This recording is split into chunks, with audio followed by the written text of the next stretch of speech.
friends, welcome to another episode of the Cozy Cottage Crochet Podcast. My name is Hannah. This is Nova. And this is a podcast all about crochet, a little bit of knitting, sometimes sewing, and generally living the yarniest life possible in St. Petersburg, Florida, where I live. It has been a crazy couple of weeks. I know I say that every time, but there have been some truly crazy things that have happened in the last few weeks. It has been 3 weeks since I've talked to you.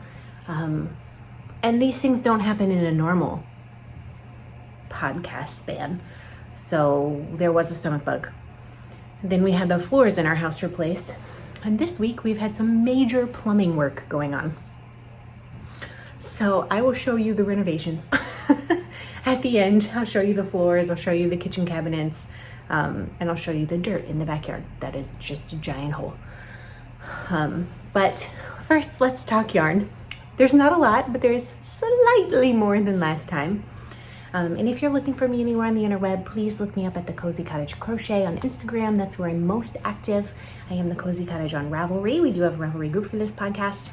And then anything related to the podcast, please shoot me an email. My email address is thecozycottagecrochet@gmail.com. Grab your beverage. Mine is Gatorade. And let's jump in, shall we? You'll have to excuse me if I look a little nervous. When our floors got replaced, a piece of my tripod that holds my phone has gone missing. And I have turned this house upside down. I have looked everywhere for it. I'm very afraid that it's been thrown away. And I'm actually gonna have to order something new.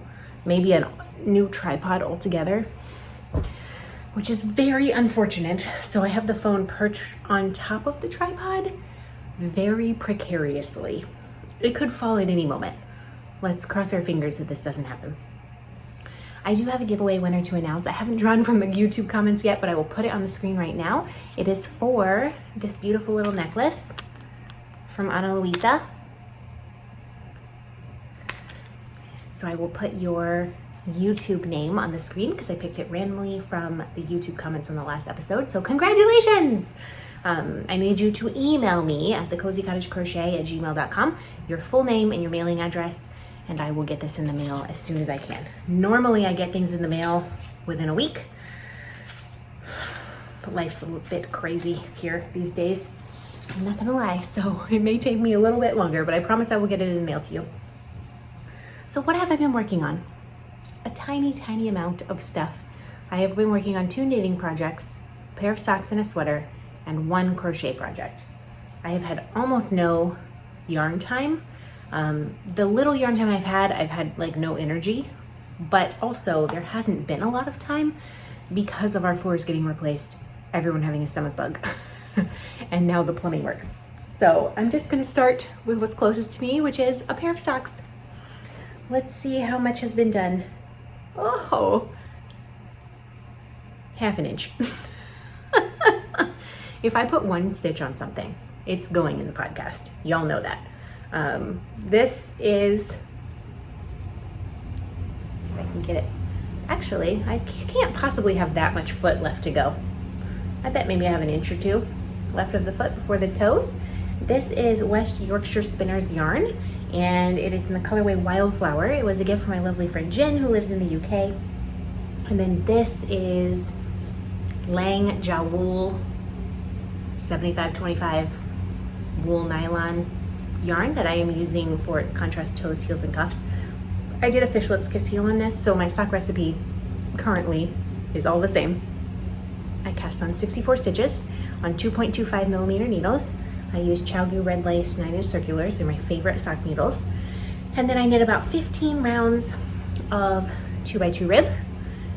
Then I will knit till from here to here is 6 inches if I'm doing a long sock. Insert my heel and then do a foot. This heel is the fish lips kiss heel. So yeah, I got through 1 whole color stripe. I don't know when I did this because I actually have not really a lot of memory of working on this. It must have been, I've officiated a few weddings, so I must have been putting on a round or 2 each wedding. Yeah, I don't know. But that's project number 1. I'm gonna switch to crochet for a minute because this one only has a little bit of progress. And then the most project is on the sweater. So this is, of course, my Crochet Memories blanket. This is a pattern of my own design, and it is on Ravelry for $1. It is graded in 10 sizes, from a preemie size blanket all the way to a king size blanket. You can make this patchwork kind of blanket. And then if you just want the method of how to do the join as you go corner to corner, it's free on my YouTube channel. But if you want the actual pattern with a photo tutorial and like how many squares you need to make for each size, then you can get that for $1 on my Ravelry page. So I don't think last time I had touched this at all, but I have actually put on a fair number of squares. So I had a couple of Zoom meetings that didn't require my utmost focus, and I put on all of this.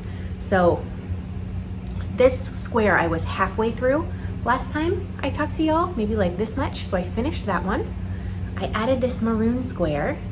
I added this pinky square, and then I've almost finished adding a lime green square. So I'm gonna call it, even though this one's not quite finished, it's maybe 4 rows from being finished, I'm gonna call it that I put 4 squares on this in the last couple of weeks, and that is impressive to me. It's almost squared off. I love it. I love it so much, and what is even better to me is my husband loves it. He normally couldn't care less, I don't think, but he really likes the patchwork look. And every time I pull it out, he's like, oh, I like that. Is that gonna be your new couch blanket? I'm like, for sure it will be when it's done. Who knows when that will be. This yarn is still attached and it is unraveling, so I'll leave it up there. This is, of course, my favorite square of the whole thing. Of course it is. But I also really like this one. This 3 squares right here. I really, really like those. So yeah, it's growing. It's growing. I still have a whole bag full of scraps to add. And then once these are added, I will go digging in my stash and find, I have all of my scraps in tiny little balls of yarn. You need about, if you want to make a solid square with the gauge called for in the pattern, you need about 6 grams of yarn per square. You can of course make the square smaller or bigger or whatever you want to do. But if you want to make it like exactly as written in the pattern, you'll need about 6 grams of yarn. So you can't use your tiniest yarn scraps unless you are okay with multiple yarns in one square. For this particular blanket, I wanted every square to be its own yarn.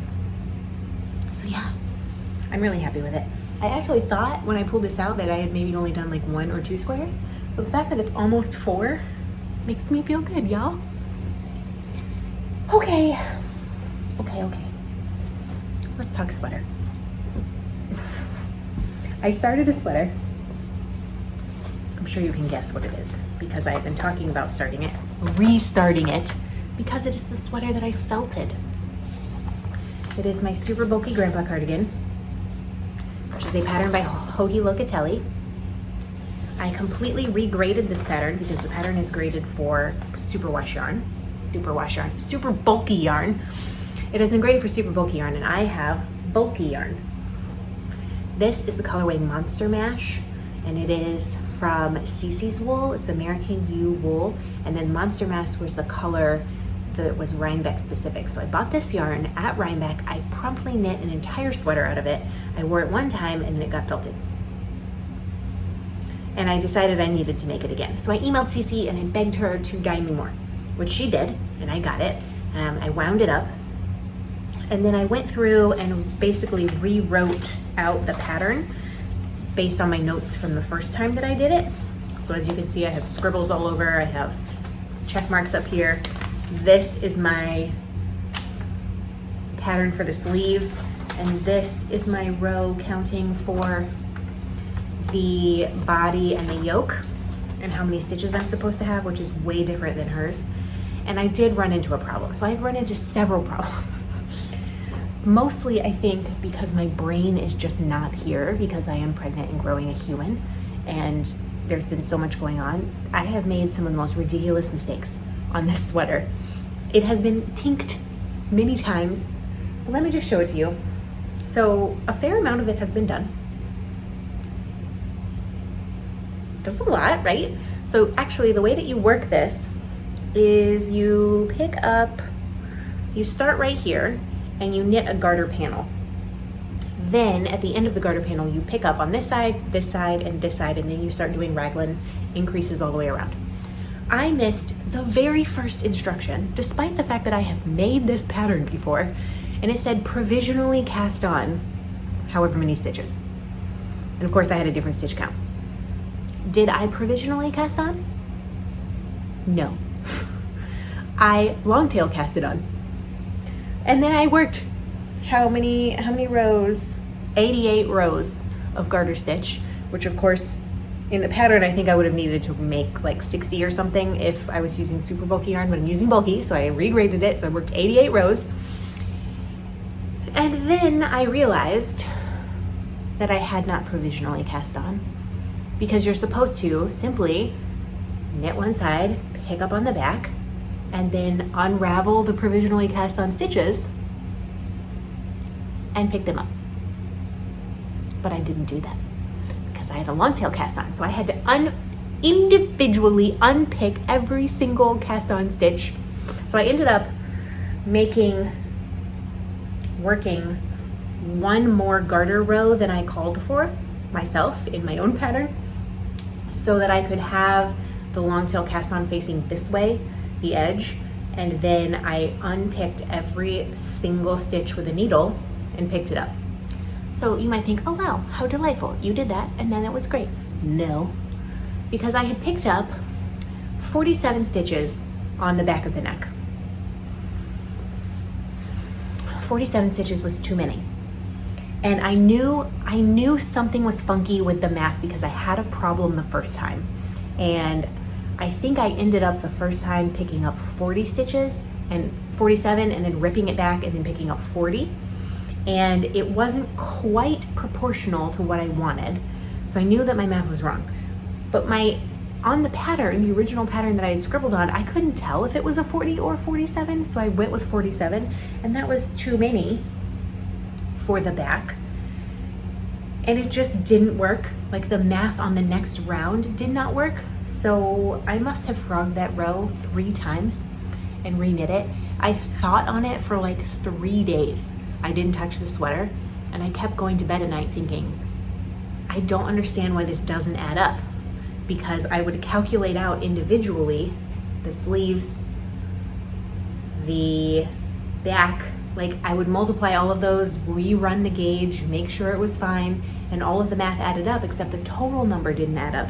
And finally, what I realized is, yes, when you are calculating individually these panels, like the back of the sweater, each arm and the front, and this garter collar, yes, those multiply to the numbers that I had written down. However, there are raglan increase lines that make up 12 stitches, which I had as exactly written in the pattern. So in the pattern, it's a 3-stitch raglan increase line, which is a total of 12 stitches. And when you take that and you add that to the total number, it skews all of the numbers because I can't change the raglan stitch line. Like that's always gonna be 3 stitches. But with my gauge, it actually messes up the total stitch count. So technically 47 stitches is closer to the right number overall based on the entire amount of stitches you're supposed to have around the sweater, and 40 is too small. But they have to be spread out. I can't have 47 stitches on the back because that will make the back disproportional. So it was a mess. I finally figured it out and I decided to fudge it a little bit. So what I ended up doing is picking up 46 stitches total. And instead of picking up all 46 on the back, I picked up 44 on the back, and I added a stitch to each sleeve. So, and then I had to, of course, rework all of my numbers for what I was supposed to have on the increase lines every row after that. So it's working now. It's fine. And this is actually how the first one should have been knit. I just could not figure out what I was doing wrong the first time. And so I was like, I'll just put 40 on the back and call it a day. But the back was a little bit disproportional, as it should have been, because the stitch count was wrong by 7 stitches. 8 stitches, technically. And 8 stitches doesn't sound like much, but that's 2.5 inches in this gauge. So all of that was some nonsense, y'all. But wait, there's more. I finally got past all of that, which required tanking the picked up stitch row like 3 times. It was a mess. I got past it, and twice since then, it's not like I've done that many rows, only this many since I picked up these stitches. You're supposed to knit the garter stitch, and then the rest of the sweater you knit on one side and you purl on the other. And I keep on the purl rows purling in the garter stitch, which means multiple times I have had to unknit, tink back the garter stitch panel because I have knit the entire thing or purled the entire thing and then kept purling and then been like, oh, this is not complicated. I mean, the math was a little bit complicated, but like I'm literally knitting and purling a raglan sweater. Like, it's not complicated, and I cannot do it. Oh, I love it though. I can't keep the numbers straight. I didn't even see the part that said provisionally cast on and just skipped it entirely. I can't manage to knit garter stitch without purling it. So clearly my brain is not here, which is insane. So that's pretty much where I have been at with this sweater. This is the one that's gotten the most amount of work, and it's also been fraught and caused me many knitting attacks and tales of woe. So I am on, of the yoke, 2, 4, 6, 8, 10. I'm on row 12 of the yoke. I have 4, 8, 12, about 18 or 20 more rows to do of the yoke. I am at 138 stitches right now, and I'm going to end with 210, so that's quite an increase. Then I will split for the sleeves. I do remember splitting for the sleeves that there is something very funky on this line about splitting for the sleeves in the pattern, that I had a heck of a time with it the first time I knit it, which is the first time I've ever had a problem with a Hohi Locatelli pattern. And I'm always prepared to say that the error is me, but I truly, after poring over that, I think I must have spent a couple hours on it the first time, that one row, think that there is an error in the pattern based on how many stitch markers that row says there are. That row says that there are less stitch markers than there are, which completely threw me off. But we figured it out. So, and I don't remember what I did because I wasn't planning on knitting this sweater again, because I wasn't planning on felting my stupid sweater. So we will see when we get to that what kind of a problem we have. Nothing that can't be solved, I'm sure. So yes, that is how it's going with the knitting. A ridiculous tale of woe of knitting. I do have a little bit of happy mail for you, and then I have a review to share with you.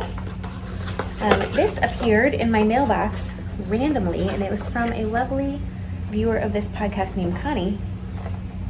And I don't know what I did with the card, but it was basically from the Get Your Yarn Wishes Green Day campaign. And she sent it to me just like recently, and it had a little hand knit ornament for the Christmas tree, which I will absolutely put on our Christmas tree next year. This is so cute, and it's so small. It had to be knit magic loop or DPN, which respect, because I hate doing that. A tape measure. I always need tape measures. A little adorable tiny pink pair of scissors. Oh, they're so small. I love them. There is a ruler bracelet, which is super cute. A little Harry Potter DPN holder. Oh, there's a yellow. I didn't even see these before. A yellow pair of scissors as well.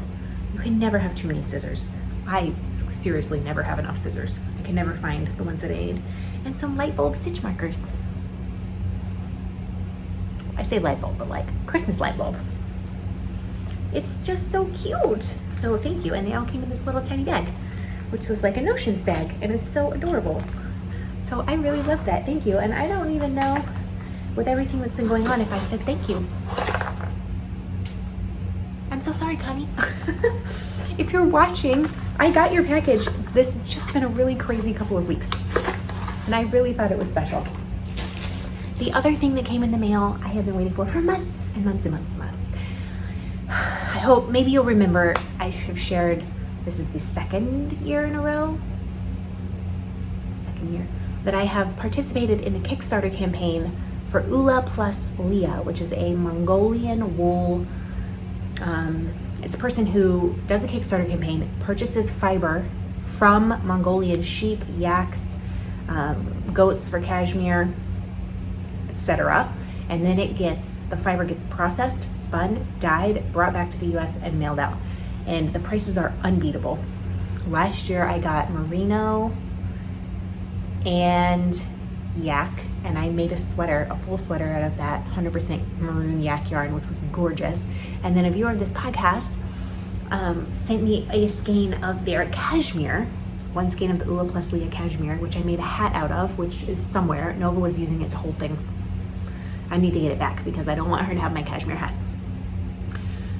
But it was such a pleasure to work with. And so when the Kickstarter came around this year, I had saved my pennies, and so I made only one purchase, which was a sweater quantity of cashmere. And I didn't particularly love the colors that they had for the Kickstarter for 2022 because they were a little bit more pastel, and pastel tends to like wash me out. Like even this shirt, you can see like it makes me look really pale. Also, I do look really pale because I've been not feeling well.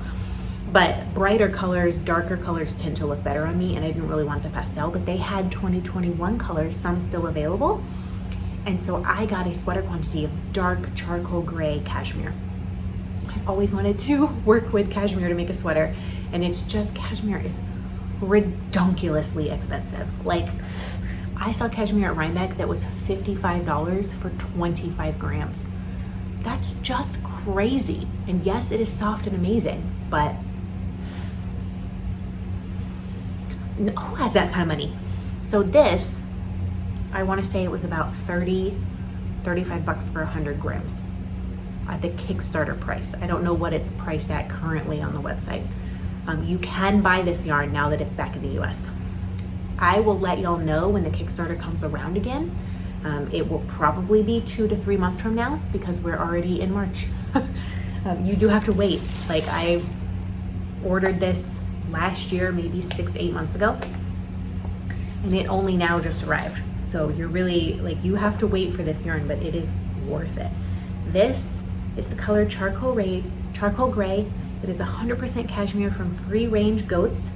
It is sourced through the Sustainable Cashmere Union and made, like, the goats are raised by nomadic herders in a sustainable fashion, and they're just, and it's made by brushing. So they brush to get this fiber. It is, this is my perfect gray. It's almost black. It's so dark, but it's marled just a little bit. And so what I have here is a sweater quantity of this cashmere. It's a little stinky. It smells like spinning oil. That's fine, it can be washed. So that came, and this is, I'll show you the label. Oola plus Leah. It is just, I'm so happy that it's finally here. Am I going to do anything with it right now? Absolutely not. I'm pregnant, there's a newborn coming to this house. I doubt that yarn will get touched for a year or two. But when it does, I will find the perfect project for it, just like I found the perfect project for the 100% yak yarn. I made the Darjeeling cardigan, which is honestly one of my most worn cardigans. It's just big, oversized, loose, and it's warm. It's delightful. So I will find something equally delightful for that cashmere. And we'll see what it turns into. So now I have a review to show you. So let me go get it. Okay, so what I'm going to show you is a Swift. This is the Stanwood Needlecraft wooden umbrella Swift in the size medium. It comes in a box just like this. It came very well packaged. So this box was in another tall rectangular box, completely wrapped in bubble wrap between them. I thought that was really nice. Opening it on the wrong end. And it all fits in here. And this was sent to me for review. So full disclosure, I did not pay for this item. So, however, all of my opinions are my own. And you know, if I don't like something, I will tell you. Or I won't review it at all if I don't like it. I will simply email the people back and be like, would you like your product back? So I got this in the mail months ago. I want to say before Christmas.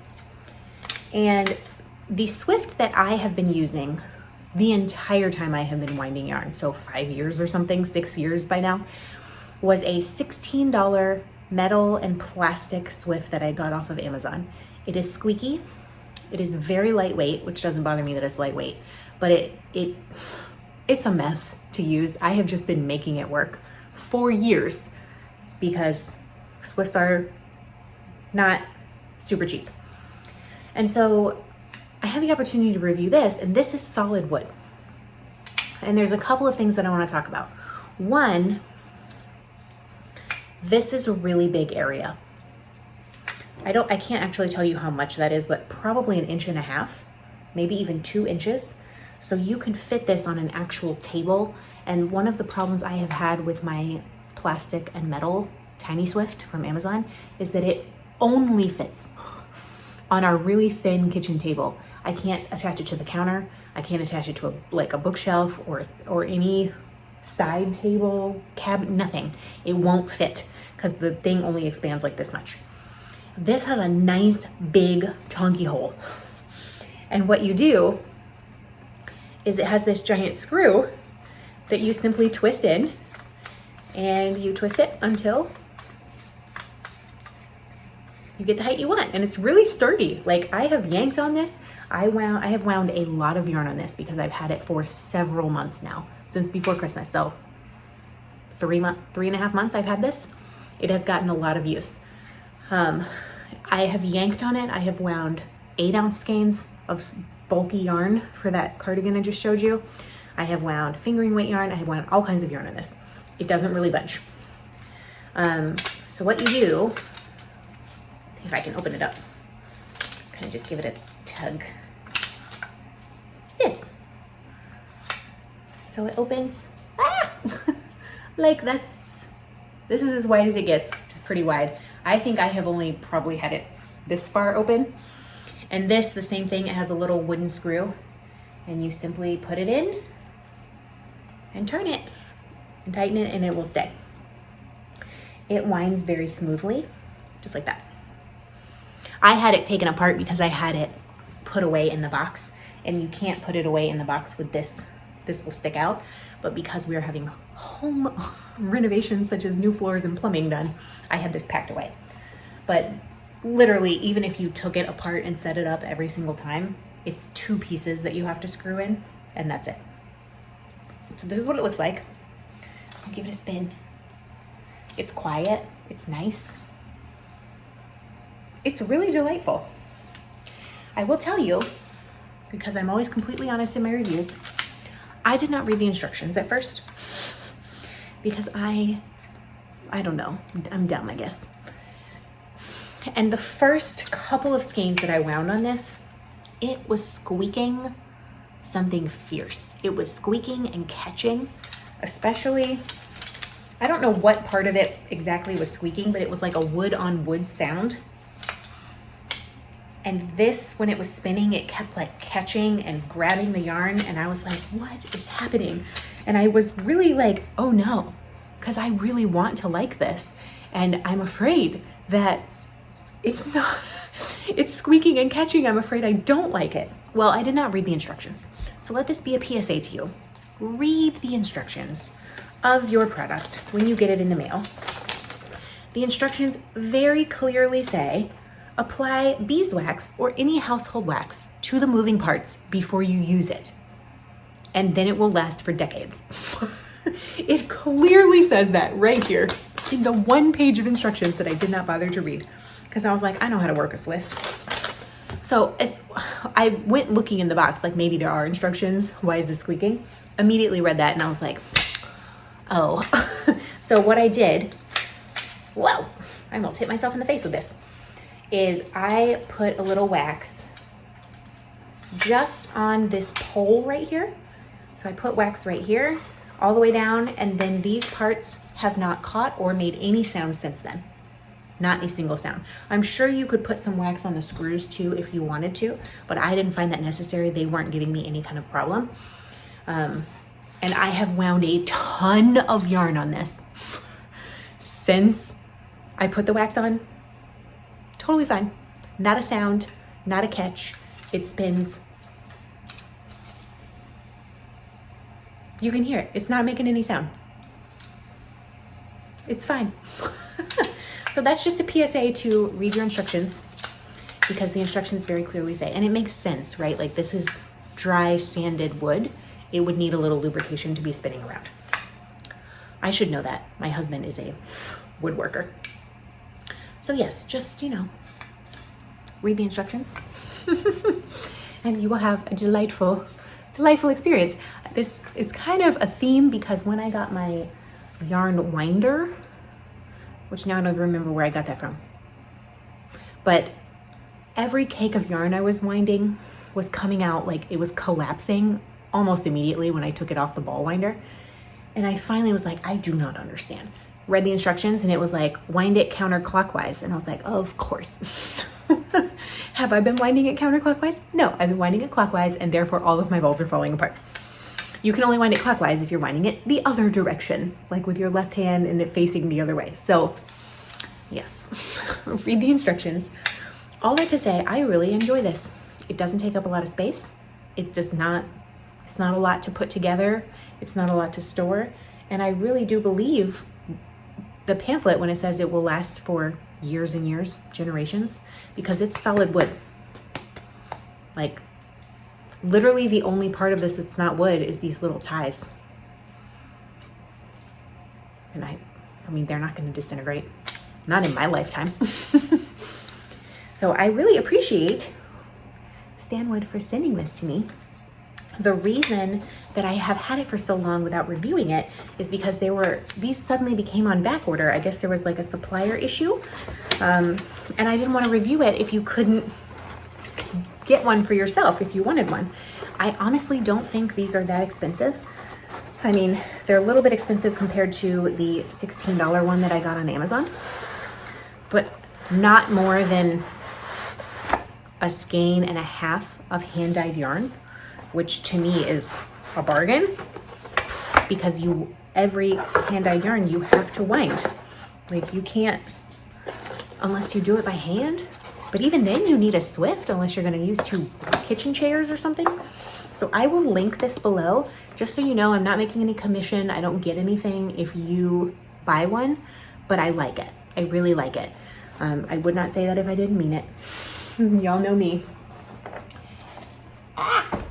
This up here. I wouldn't say it if I didn't mean it. And I do mean it. I really enjoy it. I have not wound any yarn probably in the last 3 or 4 weeks, just because I haven't been doing knitting in the last 3 or 4 weeks, or crochet, or anything for that matter. But when I do wind yarn, I'm definitely going to be pulling that one out. I already checked my Amazon one. So, bye. This is going to be used for a long time. And it's a really high quality product. So I'll leave the link below. Do with it what you will. But thank you very much to Stanwood for sending that to me for review. And I'm just excited to have it and use it. Clearly I have not done a lot of talking like this in a while because my throat hurts a little bit. I've only been talking for like a half an hour. Luckily the baby is asleep, so. Let's talk life, shall we? The last time I recorded, the night before, Nova had thrown up in her crib. And I was like, I don't think she's sick because she doesn't have a fever. She threw up in her crib, she didn't cry. It was a mess. The next morning, she was miserable all that day. But she never had a fever. So I was like, okay, maybe she's not sick. Oh, she was. It was her first official stomach bug. She had thrown up Wednesday night, Thursday all day, she just like diarrhea, upset stomach. Friday, she was okay. Friday night, threw up everywhere. I mean, triple the amount of throw up that there was on Wednesday night. And the poor thing, I had the baby monitor volume way loud because I knew she wasn't feeling well. And I heard her coughing. She never cried again, but I heard her coughing and I looked and I was like, ooh, there's a spot. And it was everywhere. I went in there and she was just standing in her crib holding her teddy bear who was covered in throw up. And she was just like, and I was like, baby. And she was like, Mama, oh no. Broke my heart. So I had to get Josiah up for that one. Like it was at 1 a.m. or something. So he put her in the bath because it was in her hair, her neck, all down her body. Like there was no cleaning her. So she went into the bath. I had to scrub out all of her pajamas. Her teddy bear had to go in the washing machine. Her everything that was touching the crib had to be washed. And then she went back to bed. Like I was fully expecting her to be up all night. And I kind of wanted her to be awake a little longer than she was because I was afraid she was going to throw up again, but she didn't. She went back to bed. And that was the last time she threw up. But for the next 3 or 4 days, her stomach was not okay. It was almost a full week it was like Wednesday to Tuesday. Her poop was not okay. I'm sorry if this is TMI, but her poop was not okay. Her stomach was not okay. Her appetite was way off. Foods that she normally likes, she couldn't handle. It was a mess. So she finally recovers from that. And I was like, thank God. She gives Josiah the stomach bug. And his thankfully only lasted 24 hours. I mean, hers lasted a week, but he only got it for 24 hours. But he threw up a lot. And he had a fever, like 102, which she never had a fever the whole time. So that was fun. Luckily, he's an adult and managed to get all of his throw up in the toilet. So I didn't have to clean it up because, Nina, I remind you, at that time I was in my first trimester of pregnancy and it makes me want to die, the smell of throw up. So he recovered. I somehow did not get it. Maybe because my body already feels like hot garbage. But I never got the stomach bug, so thankfully we survived that. Then we were packing up the house because our floors were getting replaced. We were also trying to paint the kitchen cabinets blue. And obviously Josiah got sidelined for like 2 days with a stomach bug. So I painted some, he painted almost all of them. He also did this wall back here. He made a palette wall, which is really, really pretty. We had a palette piece that he had made a long time ago hanging on the wall, but now the entire wall is, and I will show it to you in a little bit. So he finishes the palette wall. We have all the breakable things in our house packed up. He finishes painting the kitchen cabinets and sealing them. Then Monday last week and Tuesday last week, they were here replacing the floors. They're beautiful. The floors are so pretty. It makes it so much brighter in here. And I always have all the lights on because it's so dark. I barely have lights on now because it's so light in here from the lightness of the floor. The workers were delightful. They made friends with Nova. Nova was the most patient she has ever been in her entire 2 years of life. It went against everything I know about her. She was delighted that people were here replacing the floors. She cried twice in 2 days. Once was because she fell down and had a boo-boo. And the second time was they were in the middle of getting into her room, the hallway, and the living room. They were doing this one swoop, and there was nowhere in the house we could be. So we had to leave, and I needed to buy diapers and stuff anyways. So we went to Sam's Club, bawled her eyes out because we left. And when she finally calmed down, I was like, tell me why you're sad. And she was like, want to go home, see what the workers are up to.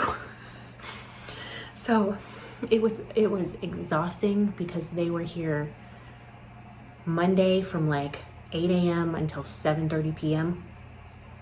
And Tuesday they were here from, I don't remember when they got there, but early, until 9 p.m. I had no idea they were gonna stay that late. Like, I thought for sure it would be like a 9 to 5 and then they'd be like, all right, see ya. No, they stayed and finished. They were delightful people. They did a wonderful job on the floor. And they thankfully, I told them Nova had to go to bed at 6 p.m. that Tuesday because she didn't nap because, of course, the racket, and they were in her room. I was like, she's got to go to bed at 6, so her room has either got to be done by 6 or y'all just have to come back tomorrow. They got her room done at 5 minutes to 6. I was like, thank God. She conked out, slept right through them banging in the room next to her. That's how tired she was. So all the floors got replaced. Then Wednesday, we had to put the whole house back together. And Thursday, I was so tired, I couldn't even think. Like, I felt like I had the flu. And I'm sure that all of the dust and everything from the floors being replaced, I have allergies and like my body is really sensitive to that kind of stuff. So that, I'm sure, did not help my situation on top of the fact that I'm pregnant.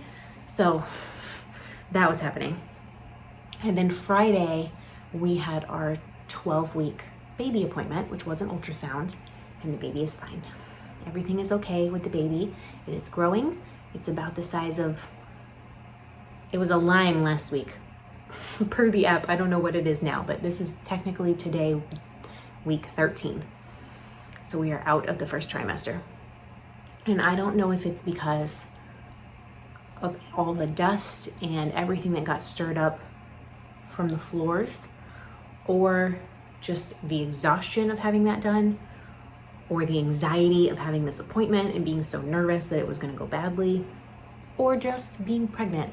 But from Thursday until maybe yesterday morning, yesterday would have been Wednesday morning, I truly felt awful. Like, the nausea was so bad. My stomach hurt all the time. I have had headaches constantly. And like, you can't take anything for a headache when you're pregnant except Tylenol, which does nothing. And I've been so tired. So there just was no recording last week. I couldn't, it wasn't impossible. Then this week, Tuesday and Wednesday, so Tuesday and yesterday, we have had the plumbing done. So they broke ground for the new room that is going to be attached to our house. And part of that addition is they had to replace the pipe that goes underneath that part of the house because it was old cast iron. They would plan to replace that. We knew this, and we knew that the pipe that collapsed, that caused this water backup in the beginning, that part of it was not under the addition. So we've been waiting for these plumbers to give us an estimate on replacing the entire sewer line. Well, I guess the foreman or whoever's in charge of like the actual job site for the addition didn't understand the magnitude of what we were talking about. So the plumbers start digging on Monday and they go to him, and then he comes to us worried, like this nervous look on his face. And he was like, I don't want to give you bad news the first week of this project, but your pipe has got to be replaced. Like, it is urgent. Your pipe is collapsed. And we were like, yeah, we know. Like, trust us, we know. We've been fighting with the insurance company. We have been nervous every time we flushed a toilet for 3 months now. We know it needs to be replaced. Please replace it. So he was like, oh, okay. So they spent one whole day digging up the whole backyard, which is 30 feet of sewer pipe. In doing that, they discovered that, as with everything in our house, something was rigged. So the pipe that comes from the kitchen drain off the house and then ties into the main sewer line is not even like legal. It's like a 3-inch pipe into a 4-inch pipe, and they just kind of like rigged it to kind of work and like put some stuff on it to like seal it and make it not leak. It's not even legal what they did. I don't know who did this plumbing. Who built this house? I have so many questions. So that also had to be replaced. That was another 10 feet of pipe. So the pipe has been officially replaced as of about 3 p.m. yesterday. The entire backyard is still dug up because the inspector is coming tomorrow, which is Friday, to inspect the pipe. and make sure that it is up to code. And then we can fill in the hole. But the water was off for a good chunk of yesterday. And I cannot even tell you how relieved I am to just be able to like flush toilet paper normally down our pipe. And that pipe is a PVC pipe, so it's gonna outlive all of us. It will be kicking long after I'm dead. Very, I hate spending money on stuff you can't see at all, like underground sewer pipes, but I'm so happy we can just like flush the toilet without anxiety. So it's beautiful, it's done, that part is done. But oh my gosh, it's been a lot. It has been so much. So that part's done. The inspector's coming tomorrow. Provided everything passes inspection. The concrete people will be back next week. This will all happen outside the house to prep the area for concrete slab pouring, which will happen by the end of next week. And then we probably have 3 to 5 weeks before they come in the house and cut a hole in the concrete wall so that they can start working that way. So yeah, it's gonna be a mess. We have about 3 or 4 more weeks to sleep in our bed in our bedroom. And when they say out, we have to have everything that is in our room out of our bedroom for the next 3 months. I don't know where it's gonna be put. We have told them the bed has to actually stay in there. It can be flipped up into the corner, but like there is nowhere to put it. There's nowhere to put anything in this house. That's why we're building another room, because I don't have anywhere to put this baby. So yes, it has been truly an insane couple of 3 weeks. But what we have here is a baby bump, a little bump. I am officially wearing maternity clothes because none of my pants will fit. And none of my shirts for that matter either. And a huge celebration. With Nova, I could not eat a thing. And I lost so much weight in the first, 12 pounds or something in the first trimester. And this time, even though I have been really, really sick, I have been able to eat the entire time. So I have not lost any weight. And at my 12-week appointment, I had gained 1 pound. Which, that could be water weight or I ate too much salt the day before, but I was so happy. And the doctor was like, this is a good result. I'm so glad to see that you weren't losing weight, because last time they threatened to put me on IVs. So yeah, shall we go on a tour? I'm going to turn the video around so I can show you what I want you to see. So what we have here is the pallet wall that my husband made. You can see it's an entire wall. It used to just be like a pallet piece that hung on the wall about this big, but now the whole wall is covered. And he actually made this out of plywood boards that he cut himself. So crazy. This is our new floor. It's gray. It's gray down the hallway. Nova's play area. It's all beautiful, beautiful gray.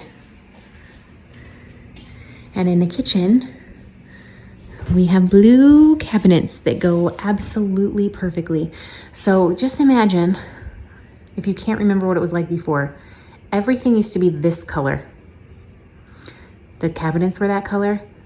The floor was that color. This color, the color of Nova's high chair. It was all that color. And so all of the cabinets have been painted and sealed. He actually replaced the backsplash as well.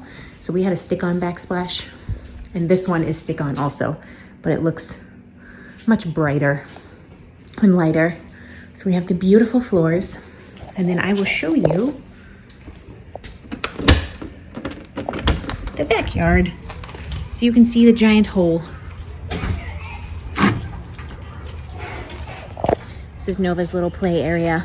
She has a sandbox in her car. In this car, she always gets in and says, I'm going to Cocoa Beach.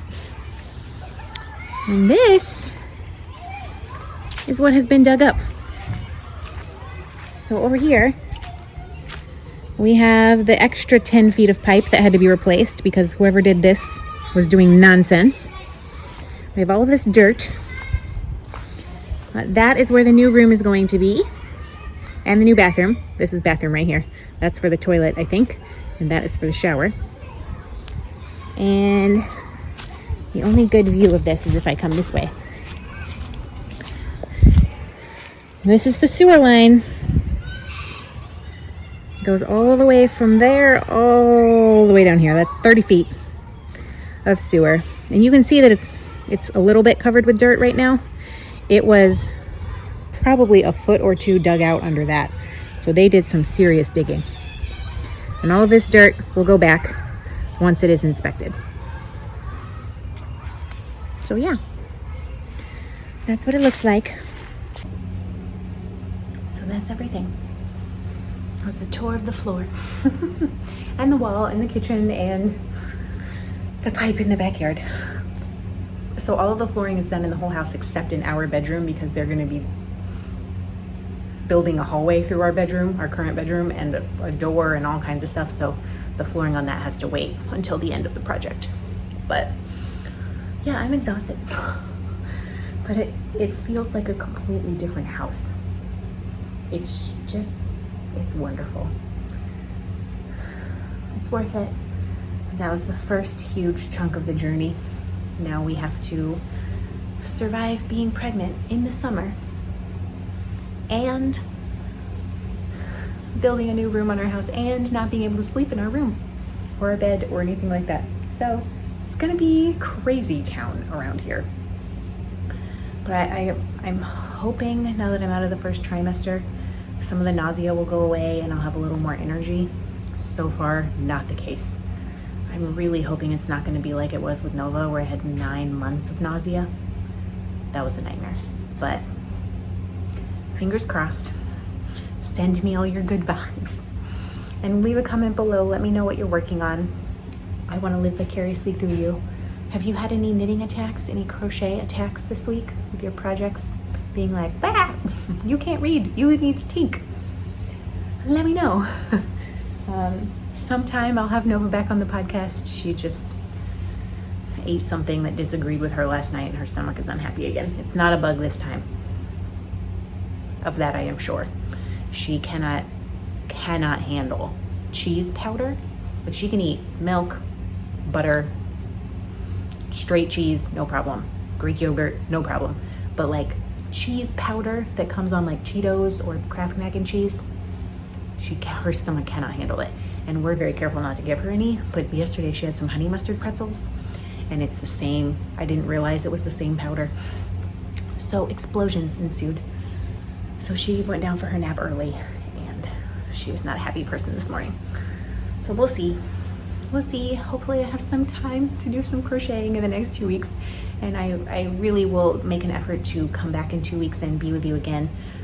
There was just no possible way to do that with our floors getting replaced next week. So until I see you again, happy crafting, be kind to yourself, and I will see you soon. Bye, friends.